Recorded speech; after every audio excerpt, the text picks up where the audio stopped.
Hi everybody, thank you for joining us tonight. We've got Anne Dowsett Johnston presenting a webinar on getting through the summer sober, which maybe sounds like it's going to be really hard, but try and be optimistic and think it's going to be a really great summer because we're not going to be hungover and feeling crap all summer. And Anne is, if you saw our last webinar that Anne did, which was in December, I think, you'll know that Anne is just full of wisdom and loads of great advice and tips about how to enjoy living without alcohol. And she's a great advocate for the sober life. So I'll hand you over to Anne now. And then there'll be questions at the end. If you can type them in all the way through Anne's presentation, and then we'll get through as many as we can at the end. So I hope you enjoy it, and I hope you have a nice summer based on Anne's brilliant advice. Anne, over to you. Thank you. Well, hello everybody. It's a delight to talk to you about what can seem, as Lucy was saying, a kind of daunting reality, which is to stay sober in what I think is one of the more triggering periods of the calendar. So many of you may know me from my book, which is an international bestseller.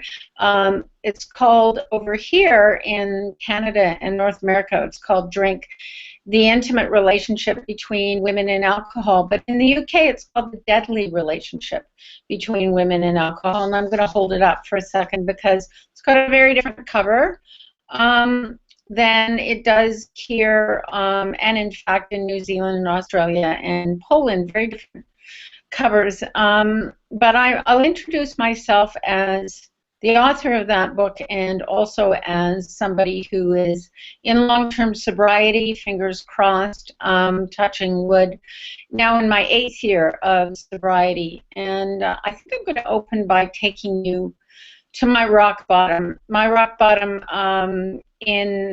it took me a while to get sober. In 2007 was a very deadly time in my life. My cousin, my favorite cousin, who was exactly my same age, male, father of 4, was killed by a drunk driver on Father's Day with his youngest child in the front seat.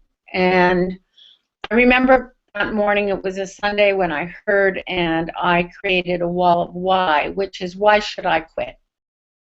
Some of you might be thinking the same thing right now. Why should I quit? And I put on pictures of my son and my dog and my family and my friends, and I knew that I was losing myself to alcohol. So I had lost my childhood because of my mother's cross addiction, which was more than 30 years.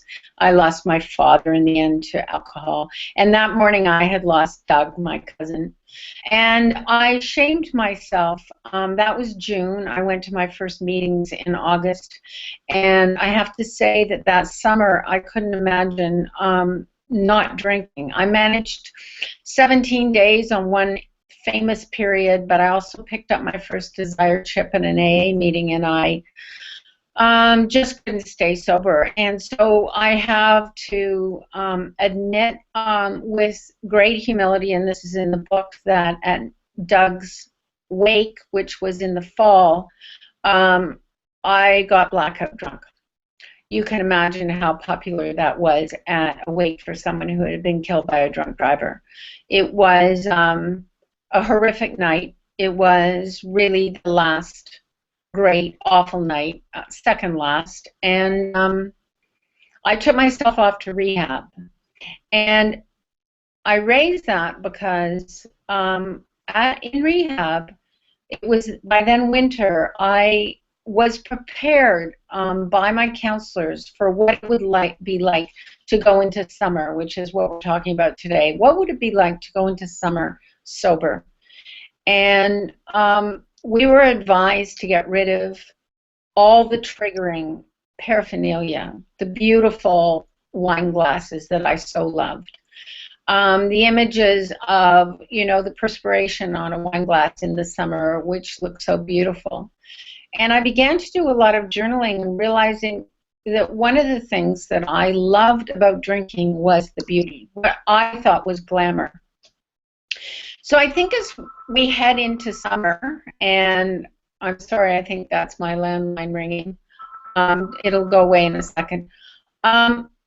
I really thought a lot about the beauty, that what I thought was the sophistication, you know, the whole messaging around being a grown-up, looking like Grace Kelly, you know, with in Rear Window, all dressed up with a beautiful glass of wine, and I really had to smash that. I had to smash that image, that notion, that, and play it forward, as they say, which is, it may start out like that, but it doesn't end like that. It doesn't end like that when my mascara is, you know, rolling down my cheeks and I wake up with yet another hangover and vowing in the morning not to go that same place, and then by 5 or 6 o'clock knowing I'm headed the same direction. So I want to talk to you about the brilliance of sobriety, a sober life, and the seduction of a sober life, and I'm hoping many of you have begun that. And I want to tell you that my rock bottom was actually my foundation, the foundation on which I built a new life, a radically new life for a person who had achieved a lot in journalism in Canada. I had won 5 Gold National Magazine Awards. I was vice principal of McGill University. My whole world came crashing down, and I had to rebuild. I had to totally rebuild, and actually, the liberty of rebuilding is that you get to select and choose a life that is nurturing, and in my case, built on something I'd forgotten in that busy, accomplished life, raising a little boy, and that was, I had forgotten self-care. I found alcohol as a way to quickly decompress after a busy day, or a way to numb bad feelings, and certainly how to deal with depression. So we're going into a beautiful season where people kick back more than most to take vacations and go on holidays and spend more time with families and have reunions. And I think the question a lot of us face is, I know how to get through Monday, Tuesday, Wednesday, but how the hell am I going to get through a weekend? How am I going to get through a summer barbecue or that family reunion that we're talking about? And here are the things that I learned that I want to share with you. Number one, my addiction doctor told me very early, and I found it to be true. A craving is like a labor pain. It starts and it ends and it goes. So if you can breathe through that moment when you're arriving at a party and they're asking you what you want to drink, and we do live in an alcoholic culture, so always the first question is red or white, or what will you drink? Make sure you have a beautiful drink in your hand, and there are many beautiful drinks, and the prettier the better. Make sure you are always armed in a social setting, so you do not find yourself alone. So that's number one. A craving is like a birth pain. Number two is recognize that we crave the glamour and the beauty, that we live in a culture where we really are looking to wines with names like Mummy Juice and Mummy's Time Out, and in the States, believe it or not, Happy Bitch Wine, and the notion that we will be sophisticated and it involves alcohol. This is something you have to dismantle in your brain. You have to play it forward, and you have to play it forward that it doesn't end well. I can say that in my 8 years of being around sober people and making a community, that I know very many people who've been successful, and I also know a handful of people who have died. And the truth is that alcohol, you know, one never knows how much to fearmonger, but alcohol kills and it incarcerates. And if you are already on the progressive, sliding, slippery place where it's getting worse, believe me, it will get worse. And it is predictable that this will not end well. So those are the first two things. We have to deal with cravings, and we have to deal with the issue of feeling left out. And feeling left out, I think, opens a great topic, which is that of the subject of my new book, which is about whole being.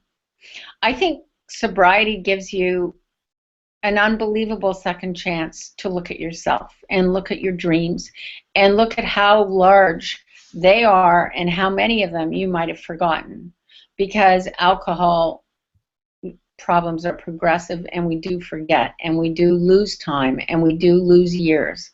And so it's a perfect time for you to focus, I think, on the things that you really want to have in your life, and the things that maybe it's keeping from you, be it intimacy, be it achieving in ways that you hadn't. And I'll take you into my story. My story is that as things went wrong when I drank, I began to develop a victim mentality. Things were not going right, therefore I would drink, therefore things would not go right increasingly, and so on.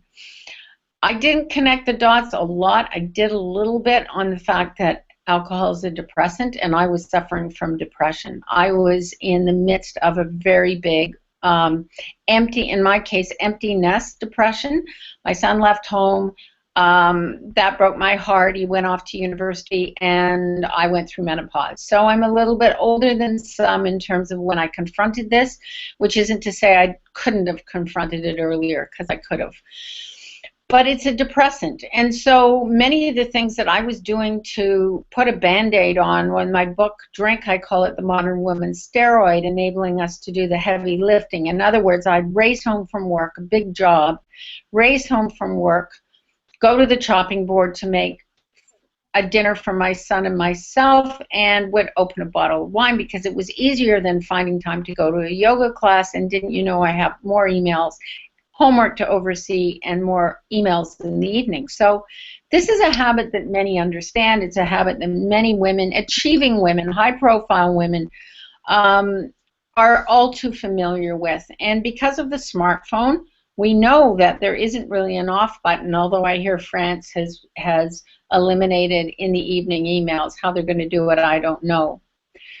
So what this raises a question is the one about self-care. And I meet a lot of high-functioning, I do a lot of speaking, and I meet a lot of high-functioning women who will come up to me, a series of female pediatricians just last week in Canada, who will come up to me one by one and say, I'm in trouble. I'm 40 years old. My career is demanding. My children are demanding.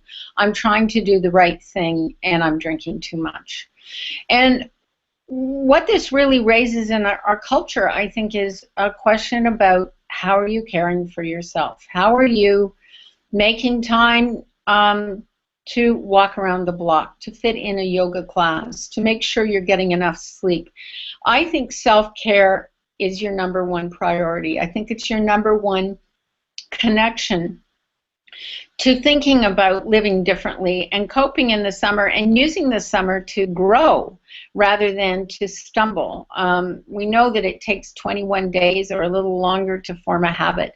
And my message, if I leave you with one today, is use this summer for something new, for something fresh. As we take away in our lives, give yourself back something remarkable.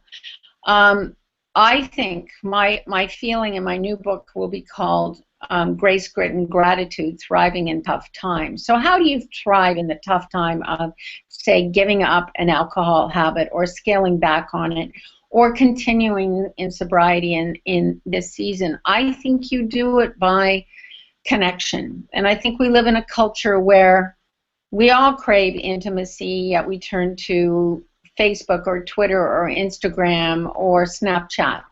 We want intimacy, and we crave that notion of thriving, and sometimes we're not looking at our, let's take an example, your week or your month. I love this little exercise where you take a few minutes with a journal and write down your values. What do you value in this world? Do you value closeness with female friends? Do you value an intimate partnership? Do you value feeling vibrant and exercising? What is it that you really value? And do you then, when you look at your calendar, make time for those things? That's a really key question, I think, in terms of we know how to stop drinking, but do we know how to sustain a life that is nurturing and thriving and valuable and vibrant without alcohol? Because that is what sobriety will give you time to do. You, in other words, are being asked in a wonderful way to replace the hours that you used to spend drinking, to reinvest in yourself and reinvest in the connections that really matter to you. So I'll give you an example in my life. For 30 years, I raised a young boy, and supported him through multiple university degrees. My son, whom I cherish, and I worked really, really hard at tough jobs and performed well. And the one thing I wanted to do was write. I always had wanted to be a writer. At work, I was mostly an editor, basically midwiving other people's great careers. And I had a great profile myself, but what I most wanted to do was write. And that's what happened to me in sobriety. I was able to press pause, which I did, take a hard look at what I was doing. In my case, I realized my workaholism led to my alcoholism. And I pressed pause, and I actually didn't work for a little while, which was terribly scary. And I found myself looking at what I most wanted to do in life, which was to write, and I made that happen. And Drink is an international bestseller, and I'm very proud of it. I'm now on deadline with this other book. So today I'm kind of cursing writing, but that's just the way it is. So I think the biggest thing I'd ask you to do is to look at your summer and the generosity of that season, because summer does tend to be more generous and lovely and have great pauses, and think, what could I be doing? My addiction doctor always phrased it this way: if 1 year today you knew that you were living alcohol-free, and you knew yourself without alcohol, which you don't now, and your family knew you without alcohol, which they don't now, who would you be? And I didn't know. I didn't know who that person was. I didn't know who she would evolve to. You will have energy, and you will have spunk, and you will have gusto. And I'm going to go further. I'm going to say that if you are struggling today with what I'm saying and scratching your head and saying, well, that's nice for her, she's farther down the bunny hole than I am of sobriety, I would say it's a very nurturing bunny hole. I would say I didn't get sober that first summer after rehab. In fact, I slipped and I slipped and I slipped. I snuck drinks. I said yes to all the parties. I failed myself. It was a disaster. It's all in my book.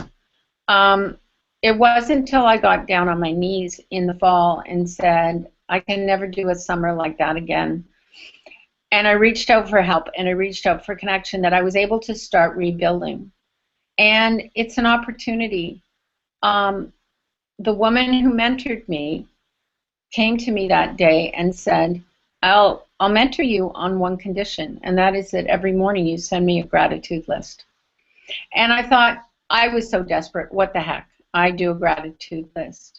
That gratitude list, which is 5 things that I'm grateful for, I know you can't repeat yesterday's today, except for maybe being sober, but the rest of it, try and be original. That gratitude list, I've written almost 3,000 of them day after day after day, has changed my life. And it's changed my life because it helps me reframe everything that we're talking about today. It helps me reframe my notion of going into summer. I have several family weddings coming up, and being sober and enjoying them. It helps me reframe how my connections are working. Recently, my son came up to me, he's now 32, and said, I think you could drink again. That was a really shocking thing for me to hear. And my answer was no. And my answer was no because why would I try that experiment? Why would I possibly risk failing? Because I'm sure I would fail. And I say that because this is a good life. I have rebuilt a good life. A life that has, as I said, as its foundation, and you've heard J.K. Rowling, I'm sure, talk about her failure being the foundation on which she built her incredible Harry Potter life. My rock bottom is my foundation. It is my remember when that I totally fell on my face in life. I totally fell on my face. And I didn't, unlike my mother, end up in jail. And I didn't crack up a car. And I didn't lose my house. But I lost my dignity. And I lost my sense of trust, self-trust.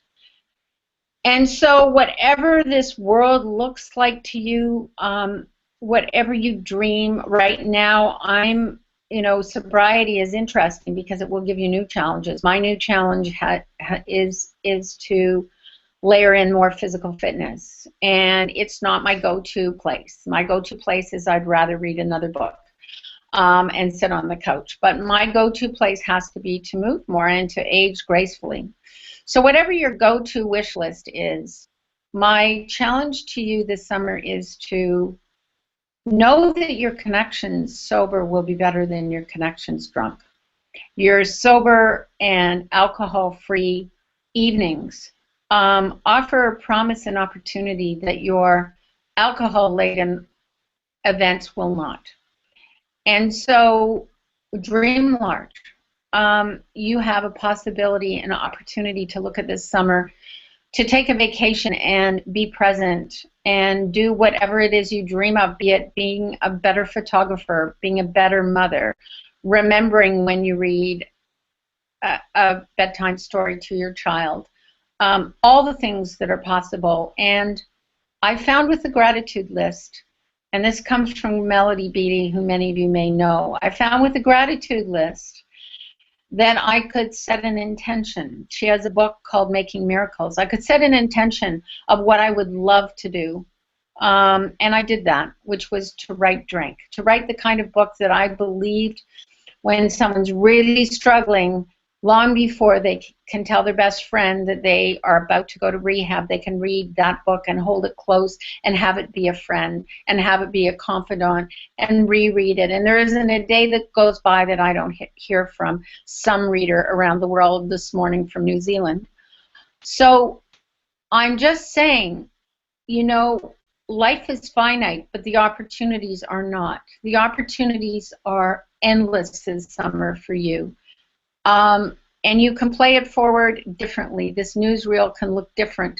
If you're to choose today to begin to look at this season as a generous, sunny season, I hear it's not sunny right now, but God willing it will be, a season where you can make new memories and present yourself as a new person, and have many, many possibilities that you wouldn't otherwise. So I encourage all of you to speak up now. We're going to head into the questions. And to speak up and to share whatever challenges that you feel you'd like to share with Lucy or myself. And to say that, that finally the book that I'm writing, Grace, Grit, and Gratitude, focuses on resilience. Grit is resilience. Focuses on gratitude. I've spoken to you about that, including gratitude for the tough stuff. I'm now grateful for my problems with alcohol.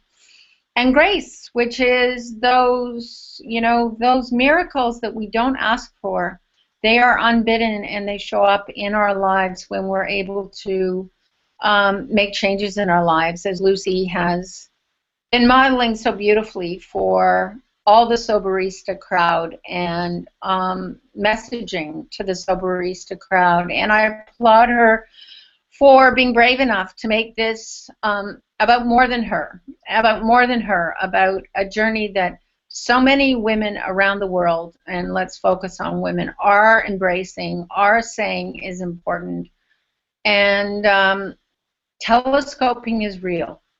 We suffer more quickly, more health problems than men. It's not fair. Democratically, we're equal, but metabolically and hormonally, we are not. So in case you're scratching your head and thinking, hey, I don't believe any of this, I'm going to get out alive, have a hard look at the figures. It's a dangerous sport, alcohol. And if it's turned into your sport, please ask us a question or check in with us now, because we're here to help.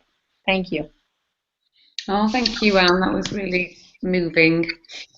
I feel really emotional. I think you're absolutely right. It's what you were saying right at the start about looking at this as an opportunity to rebuild yourself is absolutely key. And it's, you know, if I could have seen where I am now 5 years ago when I first stopped drinking, I just had no idea where my life was going to go, who I was. You know, fundamentally, I didn't know myself, and I've completely changed. And that's the thing to hang on to. I think it's an exciting journey of discovery, and it's not about what you're missing out on. It's about how much better everything's going to become, and it does if you stick with it and you believe that things are going to improve. So we'll just chat for a minute whilst give people a chance to write some questions in. There's no questions at the moment, but we will talk for 5 or 10 minutes and let you write questions, and then we can answer them.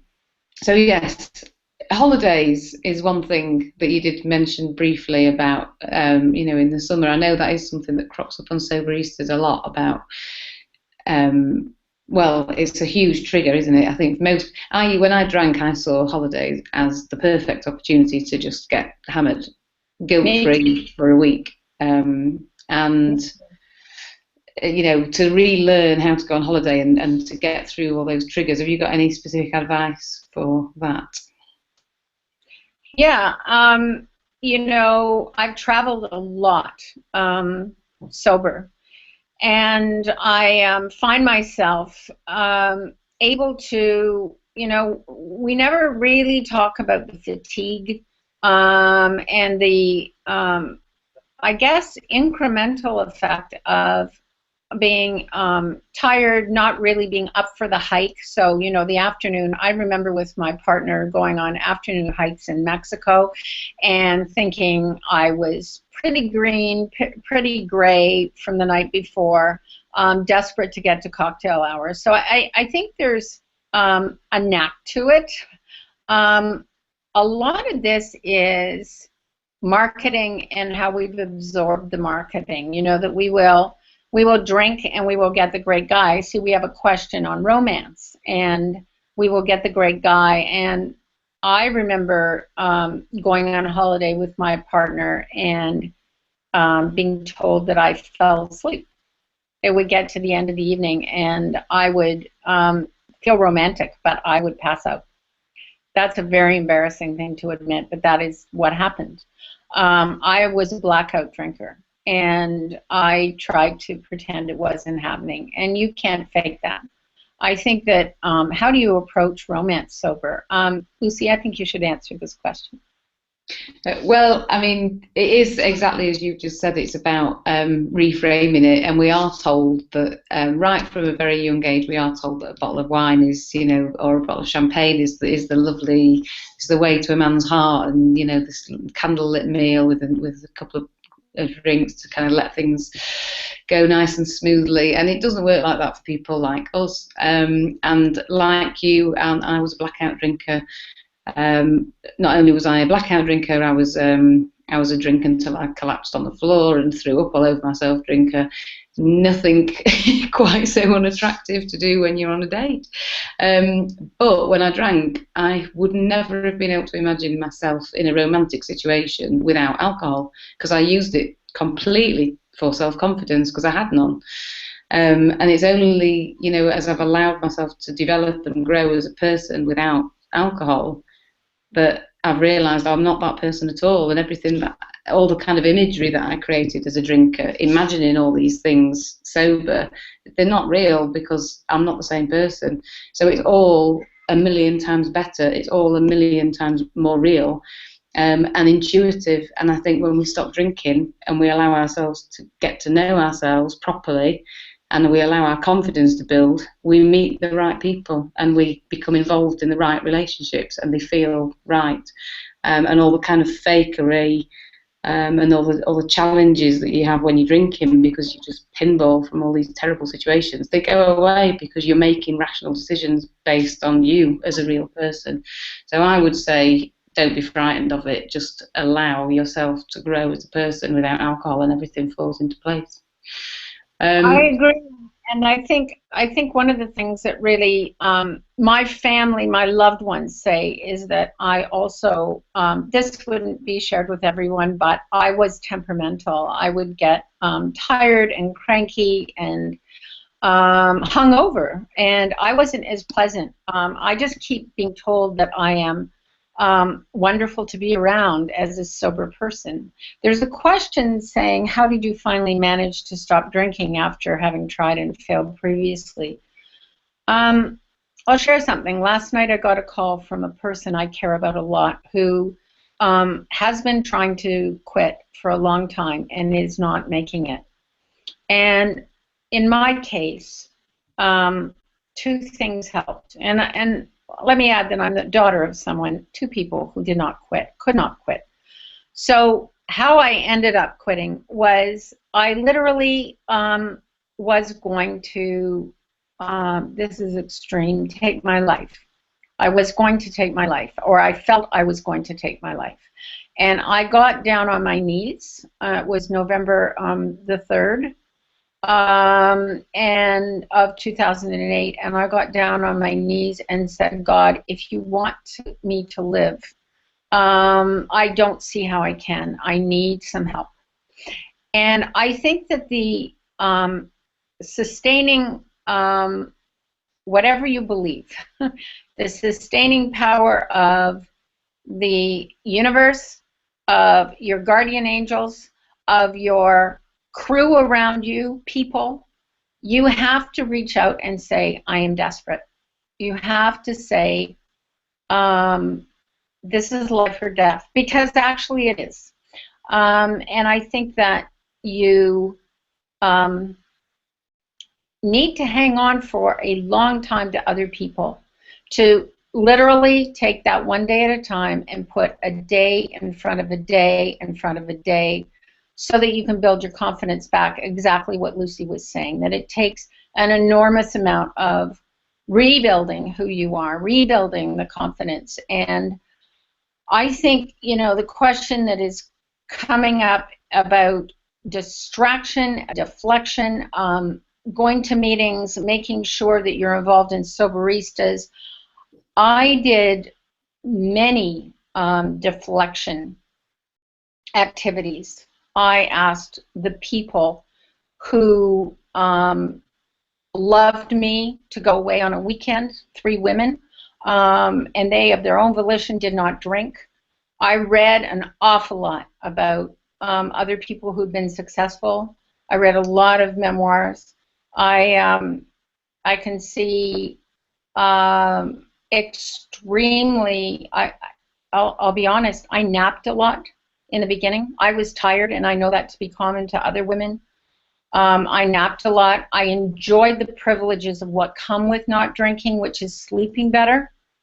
And hey, I could read a book in the evening and actually finish and remember what I had read.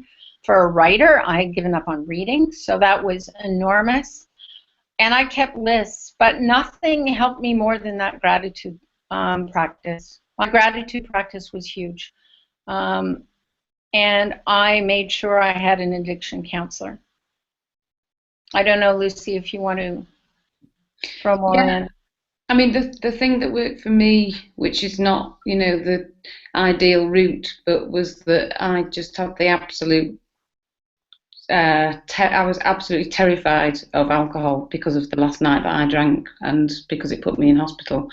And I had the fright of my life, and thought, well, very, very clearly thought when I woke up in the hospital that if I had another drink, I could be dead.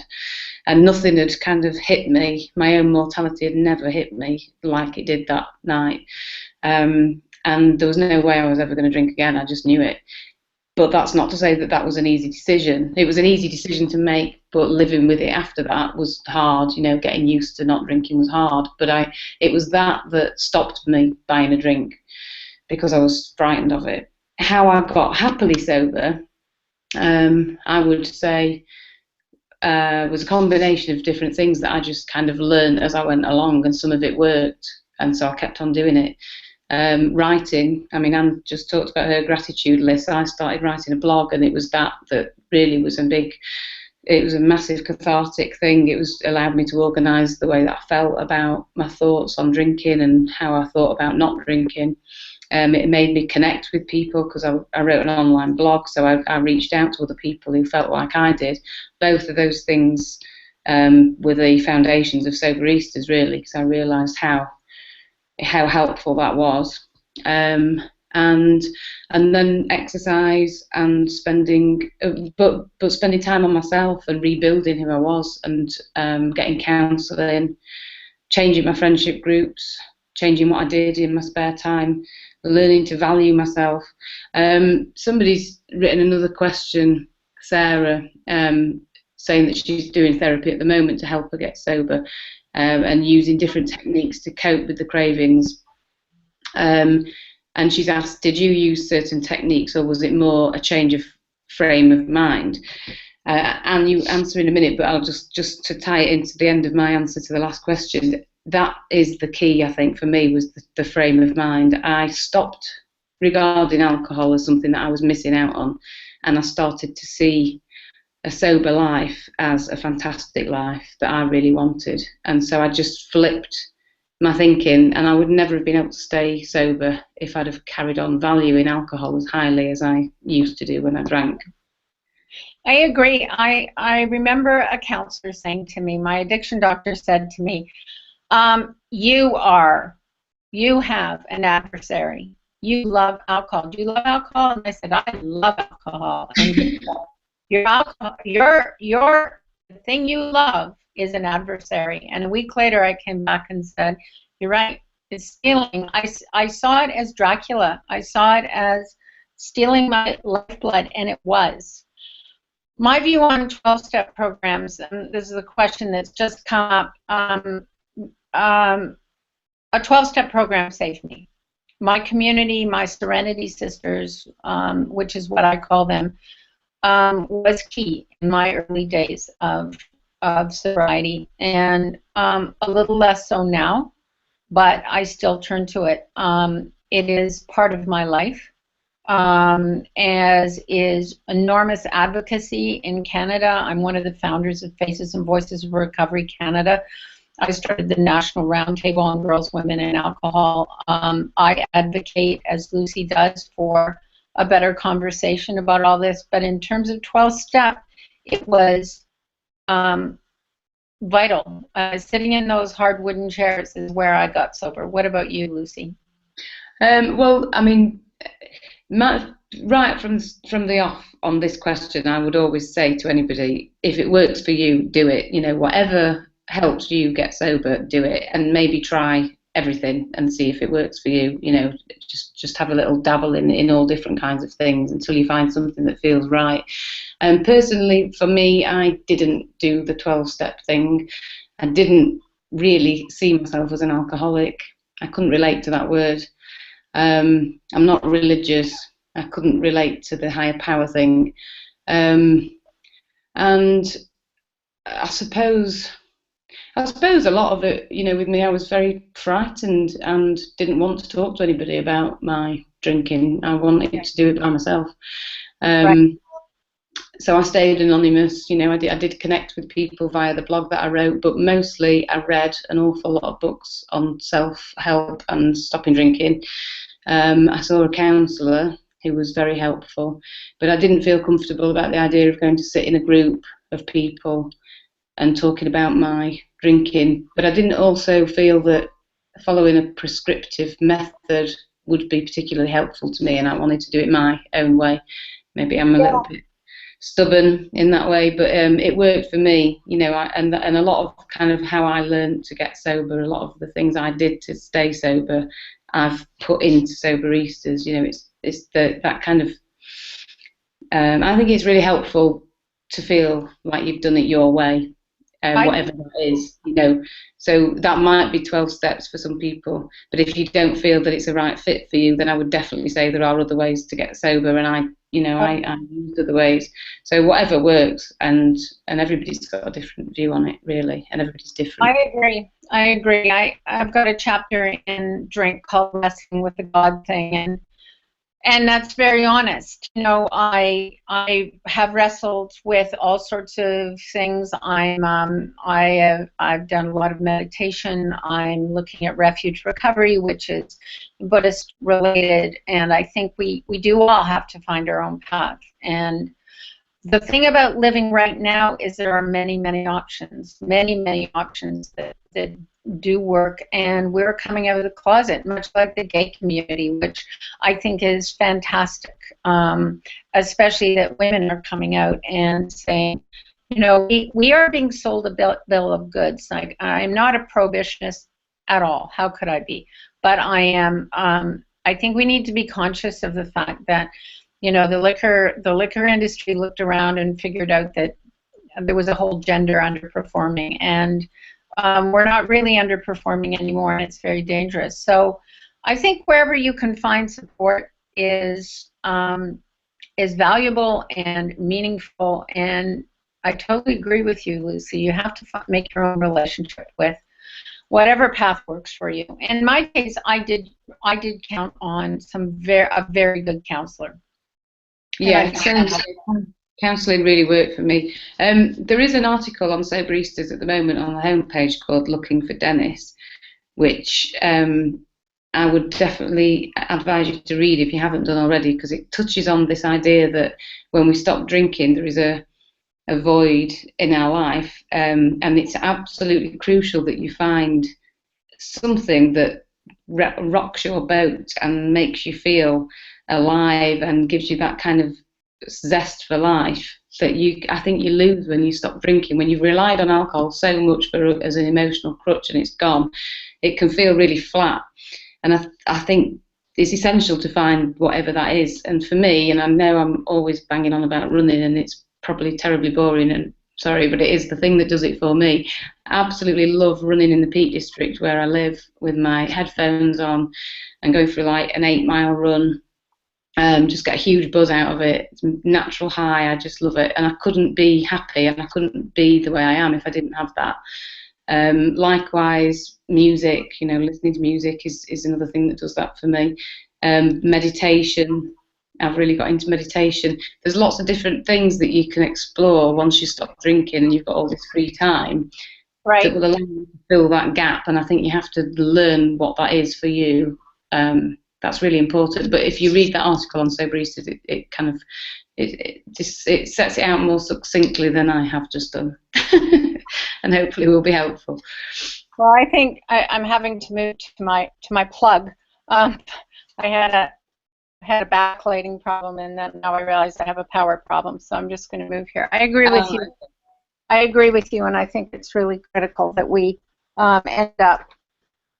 I'm a seeker. I will try anything, and it's been a joy to be able to expand into that seeking of all sorts of things, including, I'm part of a walking group. I could film my life over and over again.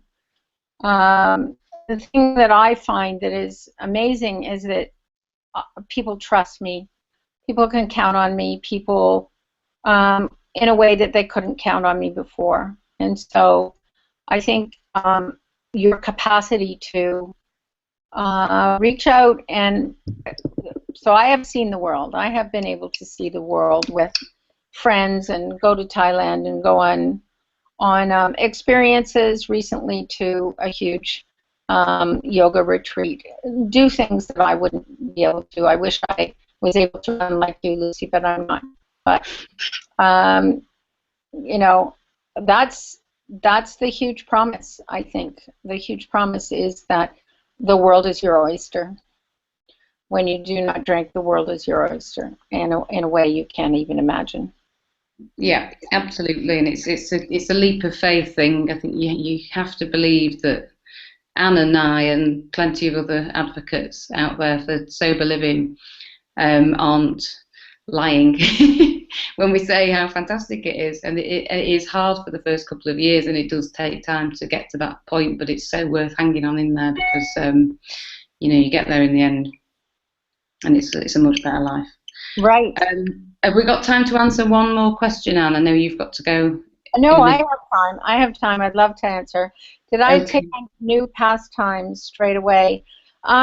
No, I was very gentle at first. I'm looking at two I was very gentle at first, and almost, you know, I did things with what I call my new Serenity sisters, my new sober friends. But I put one. So when I was 18 months into sobriety, my partner broke up with me, and my father, who was my so-called sober parent, died of alcoholism and extreme alcoholism, and so wrestling with grief sober was a challenge. And I would say that, you know, for the person who is watching their mother die of alcohol-related issues, it doesn't get much more painful or cautionary. And so what I would say is I was able to be present for my mom as she did scale back. My dad didn't, but my mom did before she died, and I was able to grow in terms of what I took on in life. But over year, I added things. Where I am today is that I've had to relearn some of the lessons that took me to alcohol, which is that I like to stuff life like a Christmas cake with too many cherries. I really do love stuffing life. And I have to relearn about my own limitations. And I think that's the thing about living life sober is that I'm much older than Lucy, and I think that it is really important as you age to understand the capacity that you have to take on things. I'm still able to do tons, but to understand that maybe what you bring to the table is wisdom, maybe not horse energy, that your capacity to lead is different. And so I think as your sobriety extends and your life extends and learn as I am what it means to be sober at a different age, you're able to, yes, do more, but you also must, I think, still observe the kind of limitations. So what am I trying to say? Old dog, same old tricks. I've got to be a little careful that I don't fall down the same trap that I fell with alcohol, which is to think that I can not observe rest, not observe exercise, all the things that keep me healthy, I have to keep in my life. Because I think, as I said earlier, as my addiction doctor said, I think it is a significant adversary. Addiction is, and it will remain so. Yeah, I didn't. I mean, I did sort of start writing pretty quickly, but I think it's important to do something fairly quickly just to fill the time so that you're not bored. But taking on the world, launching a business, you know, going back to university, some huge life-changing thing is probably not a good idea right at the beginning. But I think just finding something gentle that you enjoy doing that's not too taxing, but is going to fill your time in the evenings when otherwise you would be tempted. Because for me, boredom was a huge trigger, and I drank an awful lot because I was bored. And I'm never bored now because I've filled my life with things. But as you grow in self-confidence and as you make new friends who aren't so interested in alcohol, all these opportunities open up to you, and it's a really kind of organic process. So I wouldn't feel, you know, pressure to start doing loads and loads of crazy things right in the beginning. Just be kind to yourself, but make sure that you are occupied at those times when ordinarily you would want to drink. Right. I think that's wise. I think that's very wise. Yeah. If anybody's got any more questions, do write them in now, but we are getting to the end of the webinar. But we have got time for one more or two more if anybody has a question. But thanks everybody for all those brilliant questions. I hope that's been helpful. Do you want to finish with anything, Anne, before we say good night? I think I'd just like to wish everyone a wonderful summer and to maybe try the gratitude list. try it. It is, there's tons of research now on the benefit of a gratitude list. And if you are sober, newly sober, or have been for a while, you have a lot to be grateful for, and it is an amazing reframing device. And I think that sobriety is a reframing. We reframe how we approach our days. So I would advocate that you give it a whirl, and maybe share it with somebody, a good friend, once a day. It is, it doesn't take long, and it is amazing what it will open up. Yeah. Yeah, good advice. Well, that's it. Thank you, everybody, and thanks ever such a lot, Anne, for that brilliant presentation. I really enjoyed it, and you speak so from the heart, and I so agree with you on that kind of well, just your promotion of not drinking as a really, really good way to live, and I just completely agree with you. It's definitely worth fighting for, even though it's difficult in the early days. Yeah. If you've got any further questions or any kind of follow-ups, you can always email me on lucy@soberistas.com, and if you've got anything you want to pass on to Anne, I will redirect those to Anne. And we look forward to reading your new book. When is it out?